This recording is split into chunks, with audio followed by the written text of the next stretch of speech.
धीरे बजाबो तनी हेने आब। हमरा के तो बड़ा दुख होता, हमरा के दुख होता, तू हंसत रो ए हो तो तोरा बियाहवा जानू बढ़ाओ फिकिरिया गे, हो तो तोरा बियाहवा जानू बढ़ाओ फिकिरिया गे।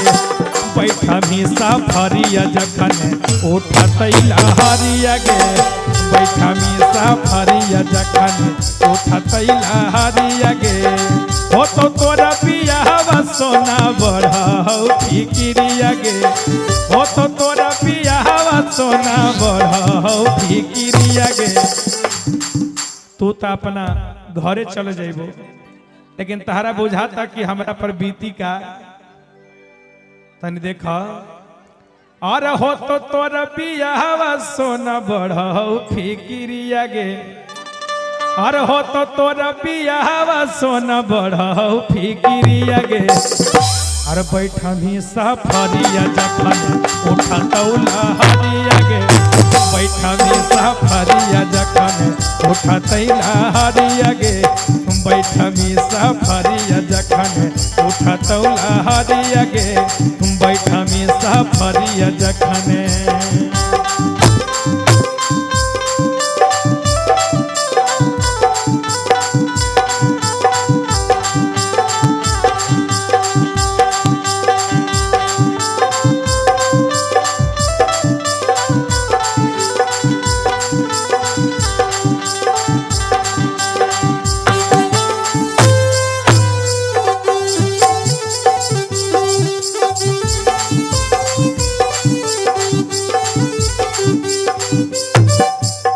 अच्छा एक बात बताइए, भगवान भोलेनाथ लड्डू खाते हैं तो जिलेबी रसगुल्ला नहीं ना खाते हैं? भोलेनाथ खाते क्या हैं? भांग का गोला खाते हैं। ध्यान देंगे, एक बार की बात है, मैया पार्वती संजोग से यानी कैलाश में नहीं है, संजोग से कैलाश में नहीं है, तो भगवान शंकर को तो भांग खाने का आदत है। तो भोलेनाथ अपने दूत भूत से कहते कि देखो बहुत जोरों से भूख लगी है, आज देवी पार्वती यहाँ नहीं है, तो एक काम करो मेरे लिए भांग तुम ही लोग पीस दो। जब भांग पीसने लगा तो जो भांगिया को पीस रहा था ना, वो मन में सोचता है कि रही भांग में ऐसा क्या है जो भोलेनाथ रोज खाते हैं, थोड़ा सा हम भी चख करके देखें। उठाया, इधर उधर देख लिया कि हमें कोई देख तो नहीं रहा है, तो तुरंत चटक लिया।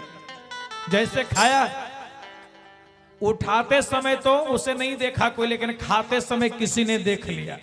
अब जैसे वो देखलस उकलस, रे तू भांग चोरी करके खाता, भांग चोरी करता रह, चल चल चलो हम भोलेनाथ से कहो तनी, अब तो जौन खैले बड़ू कत नहीं यार, ऐसा मत करो, अगर तू भोलेनाथ से कह दे तो बड़ा बदनामी हो जाए।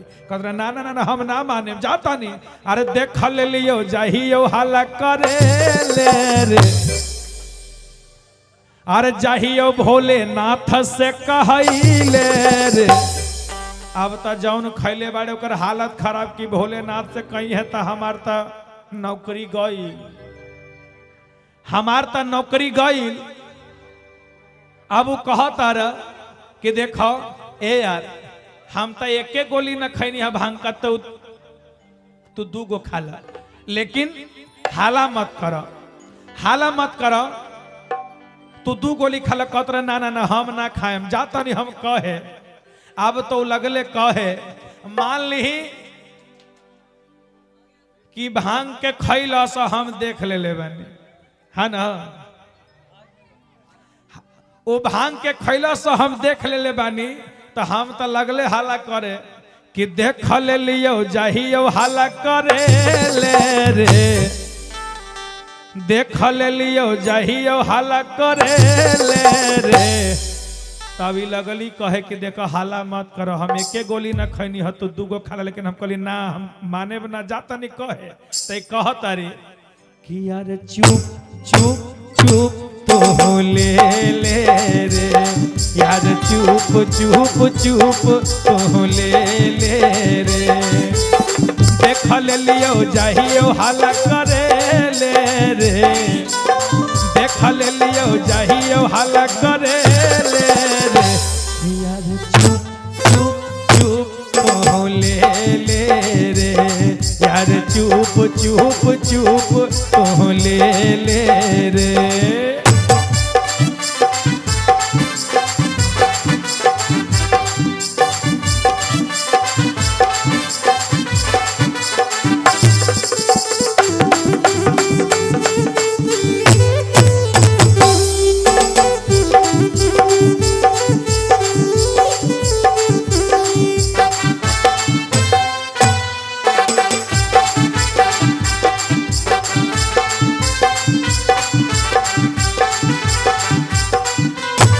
और का अब तो कहता कि देखो हम ना माने जाता नहीं कहता अरे भंगिया पीस के बहाने काहे करही ऐसन काम रे,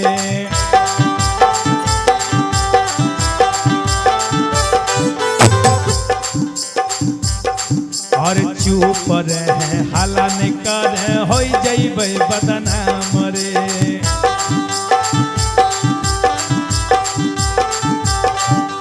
भंगिया पीसक बहाने काहे करही ऐसन काम रे, चुप रहे हाला नहीं करे हो जइबे बदनाम रे। ए जइयो भोलेनाथ से कहइले गे, जइयो भोलेनाथ से कहइले गे, यार चुप चुप चुप तो ले रे यार, चुप चुप चुप तो ले रे, देख लियो जाहियो हाला करे ले गे, देख लियो जाहियो हाला करे ले गे, यार चुप चुप चुप तो ले रे यार, चुप चुप चुप तो ले रे।